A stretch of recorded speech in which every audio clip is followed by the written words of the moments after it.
The first rays of sunlight filtered through the maple trees on Oakwood Avenue, casting long shadows across the damp pavement. It was 6:45 a.m., and Marcus Bennett was already awake, standing in his small kitchen brewing coffee that he'd barely have time to finish. Through the window, he could see the neighborhood slowly coming to life. Porch lights flickering on, newspapers landing on doorsteps, the distant rumble of the city bus making its rounds. "Dad, can you help me with my backpack?" called a voice from upstairs. Marcus smiled despite his exhaustion. His daughter Emma, 8 years old with wild curls that refused to be tamed and a gap-toothed grin that could light up any room, was probably struggling with her science project again. She'd been working on a model of the solar system for weeks, and it had grown so large that it barely fit through doorways. "Coming, sweetheart," he called back, abandoning his coffee cup on the counter. The past 2 years had been the hardest of Marcus's life. When his wife Rachel died in a house fire while trying to save their neighbor's cat, the world had tilted on its axis. He remembered that night with painful clarity. The sirens, the orange glow in the sky, the way Emma had clung to him as firefighters worked frantically. Rachel had been a kindergarten teacher, beloved by everyone who knew her. Her absence left a void that seemed to swallow all the warmth from their home. But Emma needed him. She needed breakfast every morning, help with homework every evening, someone to check for monsters under the bed and tell her stories about her mother. So Marcus kept going, one foot in front of the other, even when every step felt like walking through deep water. By 7:15 a.m., they were out the door. Emma clutched her enormous solar system project while Marcus carried her lunchbox and backpack. The walk to Riverside Elementary took exactly 18 minutes at Emma's pace, which included stopping to examine interesting rocks, wave at friendly dogs, and occasionally hop on one foot for no apparent reason except pure joy. "Dad, do you think Mom can see us from heaven?" Emma asked suddenly, as she often did. Marcus's throat tightened, but he'd learned to answer these questions honestly. "I think if there's any way she can, she's watching. And I think she's proud of you every single day."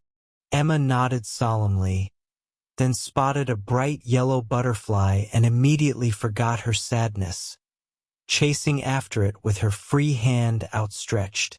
It was during one of these morning walks, about 3 weeks into the new school year, that Marcus first noticed her. They were passing Greenfield Pharmacy, a small corner store that had been there for decades, when Marcus saw a woman in a wheelchair struggling near the entrance. She appeared to be in her mid-30s, with shoulder-length auburn hair pulled back in a practical ponytail. Her wheelchair had gotten stuck on a raised section of the sidewalk, and she was trying to rock it back and forth to get free. Her face was flushed with effort and what looked like embarrassment. Marcus didn't even think about it.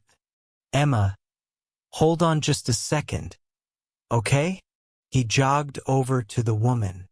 "Excuse me, can I help?" She looked up, startled, then relieved. "Oh yes, please. This stupid curb. I've asked the city to fix it 3 times. Marcus examined the situation, then carefully tilted the wheelchair back slightly and guided it around the obstacle. "There you go. These sidewalks are terrible. I nearly tripped on this same spot last week." "Thank you so much," she said, and there was genuine gratitude in her voice. "I'm usually more careful, but I was running late and—" "No need to explain," Marcus said warmly. "Have a good day." He returned to Emma, who was watching with curious eyes. "That was nice, Dad. Just helping out, kiddo. Come on or you'll be late. Marcus thought that would be the end of it, a brief moment of kindness between strangers. But the next morning, at almost exactly the same spot and the same time, he saw her again. She was just leaving the pharmacy, and this time one of her bags had fallen and spilled medication bottles across the sidewalk. Once again, Marcus stopped to help, gathering the bottles and placing them carefully back in her bag. Once again she thanked him, and once again he thought nothing of it. But then it kept happening. Every morning, at 7:23 a.m., she was there. Sometimes she needed help with the curb.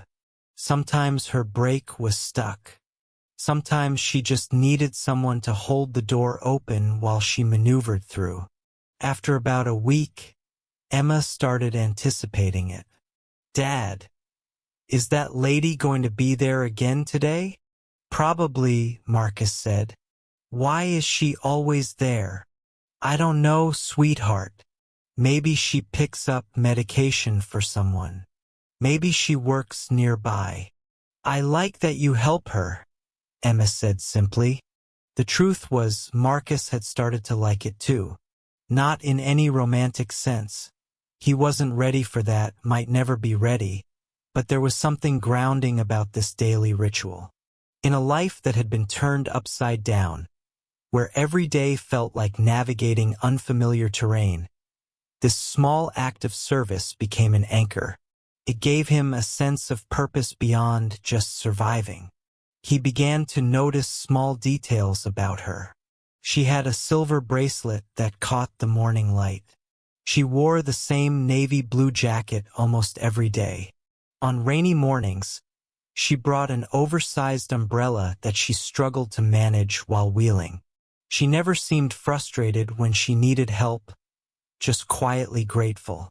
Marcus never asked her name. She never offered it. They existed in a strange liminal space where they were part of each other's daily routine yet remained complete strangers. "You know what I think?" Emma said one morning as they watched Marcus help the woman navigate around a construction sign. "I think you're her guardian angel." Marcus laughed at that. "I don't think guardian angels forget to pack their kids' lunch as often as I do." But Emma was serious. "You are, though. You show up every day, just when she needs you. That's what angels do."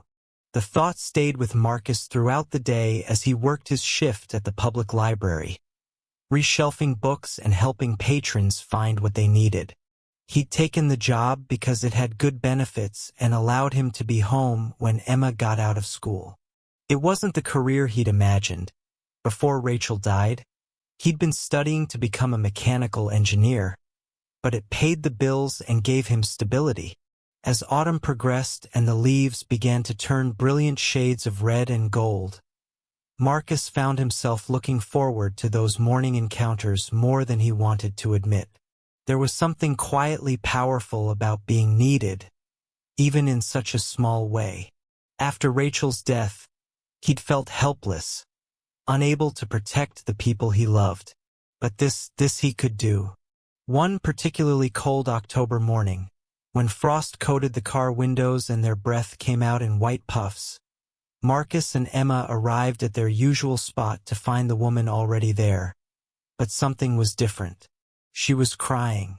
Not loud, dramatic sobs, but quiet tears that streamed down her face as she sat motionless in her chair, staring at nothing. A plastic bag from the pharmacy lay overturned beside her, its contents scattered on the ground. Marcus felt Emma grip his hand tighter. "Dad, stay right here, sweetheart," he said gently, then approached slowly. "Hey, are you okay?" She looked up at him with red-rimmed eyes, seeming to really see him for the first time. "I'm sorry. I'm fine. Just having a bad morning. Can I help with something?" She gestured helplessly at the spilled bag. "I dropped everything, and I I couldn't bring myself to pick it up. How pathetic is that? Marcus knelt down and began gathering the items. Not pathetic at all. We all have those mornings. Not like this, she said quietly. Not every morning for the past 3 months. Marcus didn't know what to say to that, so he just kept collecting her things, noting that most of them were pain medications and physical therapy supplies. When he'd gathered everything, he stood and handed her the bag. "Thank you," she whispered. "You're always here, aren't you?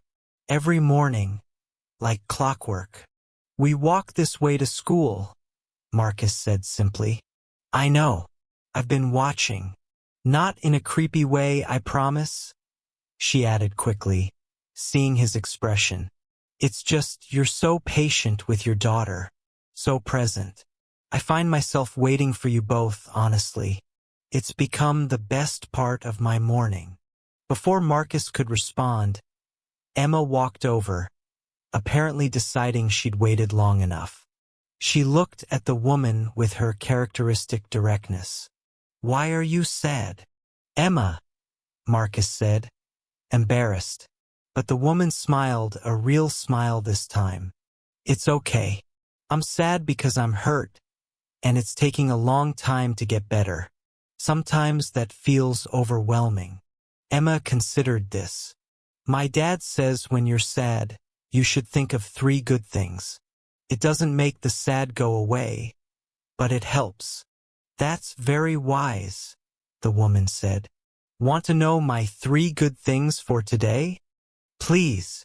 Emma held up her fingers, counting. 1. Dad made pancakes with smiley faces. 2. It's Friday, so there's no homework this weekend. 3. She paused dramatically. "We met you." The woman's eyes filled with fresh tears, but this time she was smiling. "That might be the nicest thing anyone said to me in months." From that morning on, things shifted.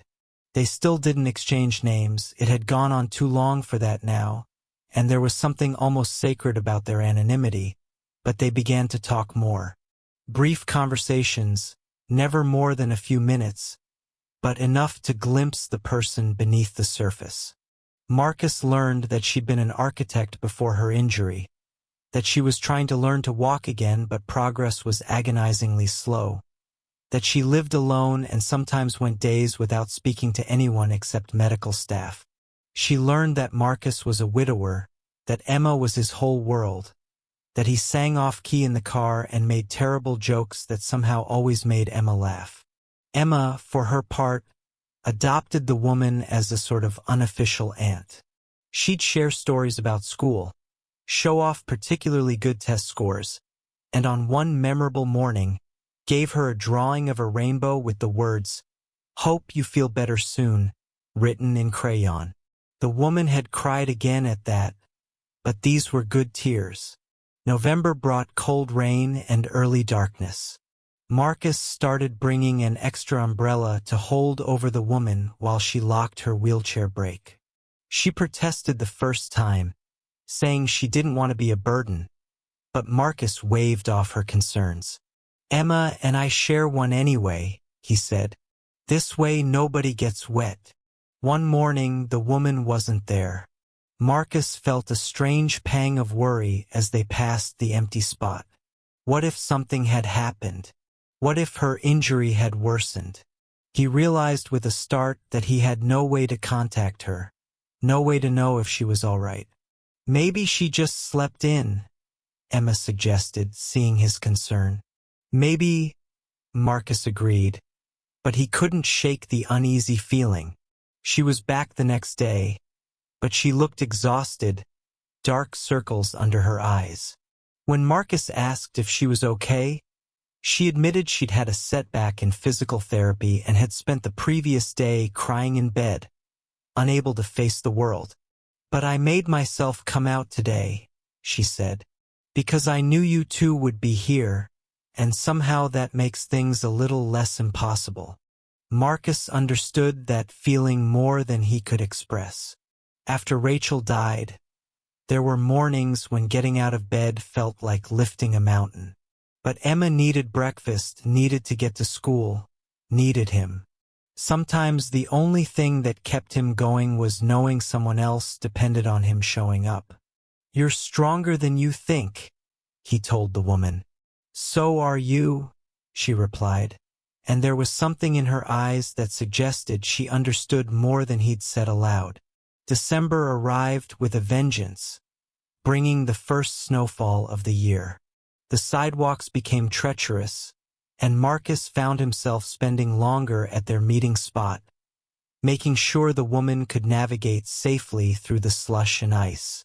Emma would do elaborate snow dances while waiting, creating elaborate snow angels and trying to catch snowflakes on her tongue. It was during one of these snowy mornings, just a week before Christmas, that everything changed.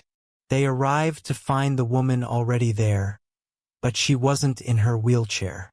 She was standing beside it, leaning heavily on a walker, her legs shaking with effort. Her face was pale and determined. Emma gasped, "You're standing." The woman's smile was radiant despite her obvious struggle. "Just started yesterday. My therapist says I'm making real progress finally. I wanted you both to see." Marcus felt his throat tighten with emotion. "That's incredible. I've been working toward this for months," she said, slightly breathless. "Every morning when you helped me, when you showed up without fail, I'd think, if he can be that consistent, that reliable, I can push myself a little harder. You became my motivation, both of you." She carefully lowered herself back into her wheelchair, clearly exhausted from even that brief time standing. "I wanted to thank you properly. For months now, you've been helping a complete stranger without expecting anything in return. Do you know how rare that is?" Marcus felt uncomfortable with the praise. Anyone would have done the same. "But they didn't," she said firmly. "People walk past me every day. They avoid eye contact, pretend not to notice when I'm struggling. But you stopped. Every single day you stopped." Emma moved closer to her father, wrapping her arms around his waist. "That's just how Dad is. Mom used to say he had the biggest heart of anyone she knew." The woman looked at Emma, then at Marcus. "Your mother was right, and I think she'd be proud of the man you're raising your daughter to be around." "Tell us your name," Emma said suddenly. "We've been calling you the wheelchair lady, but that seems mean now that we're friends." The woman laughed, a real joyful sound. "I'm Sarah. Sarah Chin. I'm Emma, and this is my dad, Marcus." "Emma and Marcus," Sarah repeated, as if testing the names. "It's nice to finally know.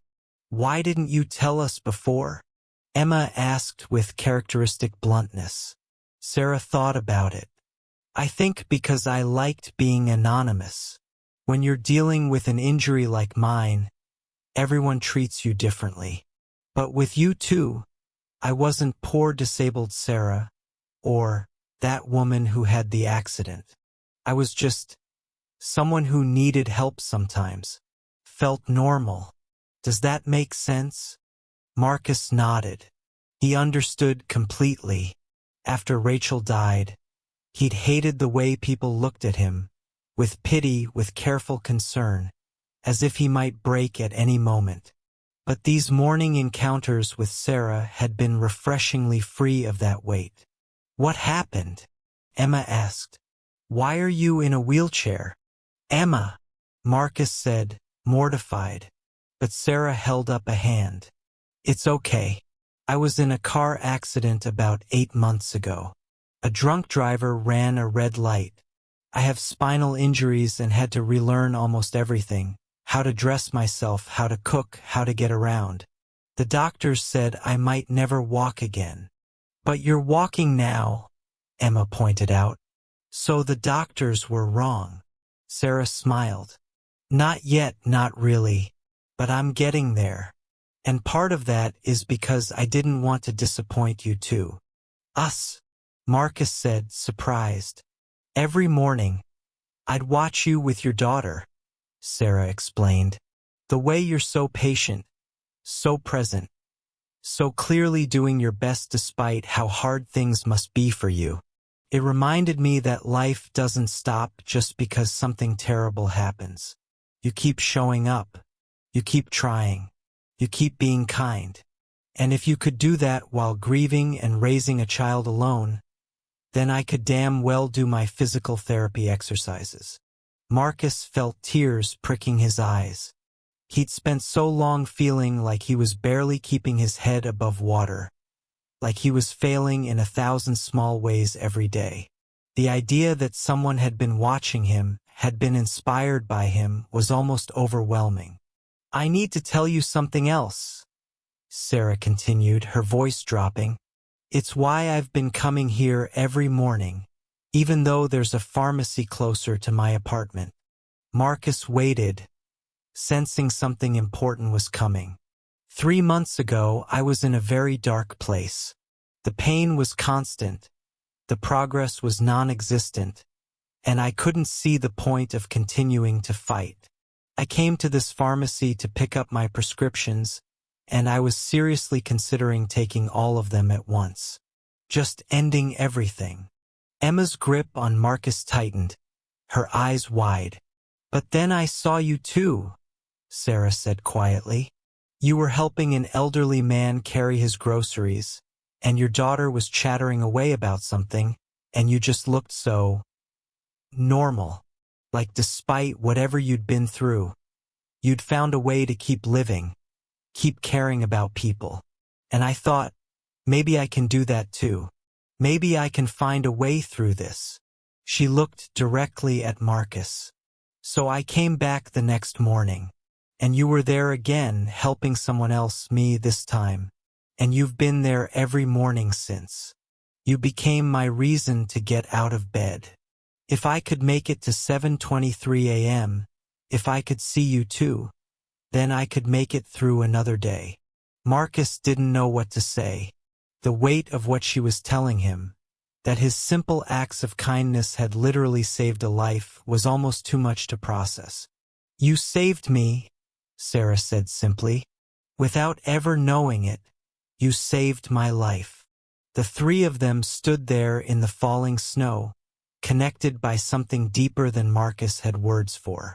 He thought about all the mornings he'd been exhausted, all the times he'd wanted to just drive Emma to school instead of walking, all the moments when showing up had felt like too much effort. But he'd done it anyway, and apparently it had mattered more than he could have imagined. I didn't do anything special, he finally managed to say. That's exactly what made it special, Sarah replied. You just showed up. Day after day, you just showed up and helped. No fanfare, no expectation of gratitude, no strings attached. That's the most powerful kind of kindness there is. Emma looked up at her father with such pride that Marcus felt his heart might burst. Can Sarah come have hot chocolate with us? She asked. It's too cold to stand out here talking. Sarah looked surprised. I wouldn't want to impose. Please, Marcus said, meaning it. We'd love to have you. They found a small cafe a block away, one with a ramp and enough space for Sarah's wheelchair. Over steaming mugs of hot chocolate, with extra marshmallows for Emma, Sarah told them more of her story. She'd been a successful architect with her own firm, designing sustainable buildings. The accident had stolen not just her mobility but her career, her independence, her sense of self. The hardest part wasn't the physical pain, she admitted. It was feeling invisible, like I'd become someone people looked past rather than at. Your daughter said earlier that I was sad, and she was right. I've been sad for so long that I'd forgotten what it felt like not to be. And now, Marcus asked. Now I have hope, Sarah said. Real hope, not just empty words from doctors. because I've seen that there are still good people in the world. People who stop to help. People who show up. People who make a difference without even trying. Emma was decorating her hot chocolate with marshmallows, arranging them into a smiley face. Dad says Mom used to tell him that kindness is contagious. If you're kind to someone, they'll be kind to someone else, and it spreads like ripples in a pond. Your mom sounds like she was pretty wise, Sarah said. She was the best, Emma said matter-of-factly. I wish she was still here, but Dad says we honor her by being kind like she was. Marcus felt the familiar ache of loss, but it was softer now, worn smooth by time. Rachel believed that every small kindness mattered. She'd have liked you, Sarah. They talked for over an hour, long past the time when Emma should have been at school. Marcus finally checked his watch and winced. We're incredibly late. I'll write her a note, Sarah offered. My fault for monopolizing your morning. Best excuse for being late ever, Emma declared. As they prepared to leave, Sarah reached out and took Marcus's hand. Thank you for everything, for seeing me when I felt invisible, for showing up when I needed someone, for reminding me that life is still worth living. Thank you, Marcus replied, for reminding me that sometimes the small things we do matter more than we know. They exchanged phone numbers before parting. No more being strangers. Sarah promised to text them updates on her physical therapy progress. Emma made Sarah promise to come to her school winter concert. Walking Emma to school finally, Marcus felt lighter than he had in years. The morning sun broke through the clouds, turning the snow-covered street into something almost magical. Dad, Emma said. Yeah, sweetheart. I'm glad we walked to school instead of driving. Otherwise, we never would have met Sarah. Marcus pulled his daughter closer.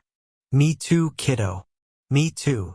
That afternoon, when Marcus picked Emma up from school, she had something clutched in her hand.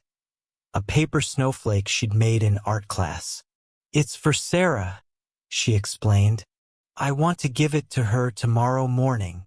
But the next morning, Sarah wasn't at her usual spot. Marcus felt a moment of panic before his phone buzzed with a text. Sorry to miss our morning meeting.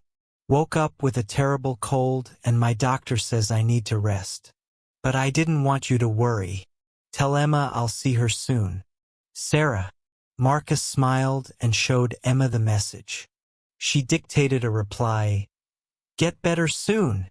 We'll bring you soup this weekend if you want. Emma and Marcus. The response came quickly. I would love that. Thank you. True to their word. That Saturday Marcus and Emma showed up at Sarah's apartment with homemade chicken noodle soup. Sarah lived in a small but bright space on the first floor of an older building. The walls were covered with architectural drawings and photographs of buildings she'd designed. This is beautiful, Marcus said, examining a sketch of a library with soaring glass windows. That was my last project before the accident, Sarah said. Sometimes I look at it and feel sad about what I lost. But lately, I've been thinking maybe I can get back to it someday. Maybe in a different way, but still. They spent the afternoon there, Emma coloring at Sarah's dining table while the adults talked. Marcus learned that Sarah was an only child, that her parents had retired to Florida, that she'd been engaged once, but it hadn't worked out. Sarah learned that Marcus had been a straight-A student before dropping out of college to care for Rachel during her first pregnancy, that Emma was named after Rachel's grandmother, that Marcus still sometimes set the table for 3 people before remembering. It was easy, comfortable, like they'd been friends for years rather than weeks. As December progressed, the 3 of them fell into a new rhythm. They still met most mornings, but now they'd sometimes grab coffee together, or Sarah would text them funny memes throughout the day, or Emma would call to tell Sarah about something exciting that happened at school. Sarah's progress in physical therapy accelerated. She sent them videos of her taking steps with minimal support, of her standing for longer periods, of her doing exercises that seemed impossible just weeks earlier. "My therapist asked what changed," Sarah texted one day. "I told her I made friends who believe in me. She said that's often the missing piece in recovery, having people who see us as more than our injuries." On Christmas Eve, Sarah surprised them by showing up at their door using only a cane for support, walking slowly but surely. Emma screamed with delight and threw her arms around Sarah, nearly knocking her over. "You're walking. Really walking. Couldn't miss our first Christmas together," Sarah said, beaming. "Hope it's okay that I brought presents." They spent the evening together, eating takeout Chinese food and watching classic holiday movies. Emma fell asleep between Marcus and Sarah on the couch, her head on Sarah's shoulder. "Thank you for including me," Sarah whispered, careful not to wake Emma. "I haven't had a real Christmas in years." "Thank you for becoming part of our family," Marcus replied, and meant it absolutely. Later, after Emma was in bed and Sarah was preparing to call a rideshare, she turned to Marcus with an expression he couldn't quite read. "Can I tell you something?" she asked. "Of course. When I first started seeing you and Emma every morning, I thought fate must have brought us together. It seemed like too much of a coincidence, being at that exact spot at that exact time every day. But now I realize it wasn't fate. It was choice." "What do you mean?" "You chose to stop and help a stranger. You chose to keep showing up. You chose to be kind when it would have been easier to just keep walking. And I chose to let that kindness change me instead of pushing it away. We created this friendship through choices, not chance. And that makes it even more precious." Marcus thought about that long after Sarah left, after he checked on Emma and climbed into bed himself. She was right. Every morning he'd made a choice to stop, to help, to care. It would have been so easy to walk past, to cite being late or tired or too wrapped up in his own problems. But he'd stopped, and that had made all the difference. As winter gave way to early spring, Sarah's transformation was remarkable. She was walking unassisted now, though she tired easily and still used her wheelchair for longer distances. More importantly, she was designing again, working from home on small residential projects, rebuilding her career step by step. One April morning, they arrived at their usual meeting spot to find Sarah already there. Standing, no wheelchair in sight, holding a bakery box. "Surprise," she announced. "3 months ago, I could barely stand. Today, I walked here from my apartment. That's 8 blocks. And I brought celebratory donuts." They sat on a nearby bench, eating donuts and watching the neighborhood wake up. Emma was chattering about her upcoming science fair project, something involving plants and music. "I've been thinking," Sarah said during a lull in conversation. "I want to do something to pay forward what you've done for me." "You don't owe us anything," Marcus started, but Sarah shook her head. "Not an obligation. A calling. I've been talking to the local community center about starting an accessibility program, helping disabled individuals navigate the city, connecting them with resources, creating support groups. I want to be for others what you were for me." "That's amazing," Marcus said, genuinely impressed. "And I was hoping you'd help. Maybe come speak to the group sometimes. Share your perspective. Because here's what I've learned. Sometimes the people who need help the most aren't the ones who are injured or struggling, obviously. Sometimes it's the people who seem fine, who are quietly carrying impossible weights." She looked at Marcus significantly. "You were grieving and raising a child alone, and I never even asked if you were okay. I was so wrapped up in my own pain that I didn't see yours." Marcus felt something crack open in his chest, something he'd kept carefully locked away. "I wasn't okay," he admitted quietly. "I'm still not really, but I'm getting there." "We can get there together," Sarah said. "All of us. You, me, Emma, and everyone else who needs a reminder that they're not invisible." Over the following months, Sarah's program took shape.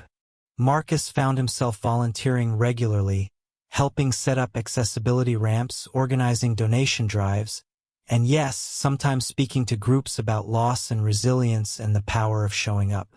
Emma became the program's youngest volunteer, her cheerful energy brightening every event. She made it her mission to befriend every new person who joined, to make sure no one felt alone. On the one-year anniversary of that first morning when Marcus had helped Sarah with her wheelchair, they returned to the same spot. Marcus, Emma, and Sarah, now walking confidently without any assistance. "This is where my life changed," Sarah said, looking around at the ordinary street corner. "Right here, on this completely unremarkable piece of sidewalk." "Mine too," Marcus admitted. "I just didn't know it at the time." Emma, who'd been examining a dandelion, looked up at them. "Do you think Mom knew? When she told Dad to always be kind? Do you think she knew something like this would happen?" Marcus pulled his daughter close. "I think your mom knew that kindness always matters, even when we can't see how. She knew that the smallest actions can have the biggest impacts." "She was right," Sarah said softly. They stood there for a moment, three people connected by chance and choice, by pain and healing, by the simple act of one person stopping to help another. "You know what the funny thing is?" Sarah said suddenly. "I came to that pharmacy every morning hoping to see you, hoping for help. But I think I was actually coming to give you something too. A reminder that you matter, that your kindness matters, that even when life feels impossibly hard, there are still reasons to keep going." "We saved each other," Marcus said simply. "We did." As they walked away from that corner, Emma skipping ahead, Sarah moving with confident strides, Marcus with a lighter heart than he'd carried in years. They carried with them a truth that changed everything. Sometimes the people we help are helping us right back. Sometimes a stranger becomes family. And sometimes the smallest moment of kindness can echo forward in ways we never imagined possible. The morning sun climbed higher in the sky, casting long shadows behind them, marking the path they'd walked together. Behind them lay grief and pain and struggle. Ahead lay hope and healing and the promise of better days. And it had all started with a simple choice: to stop, to help, to care. That, Marcus thought, was the greatest lesson of all. We all have the power to change lives, to matter, to make a difference. We just have to choose to show up. Every single day we have to choose to show up. And Marcus would keep making that choice morning after morning, for as long as he had mornings left to give.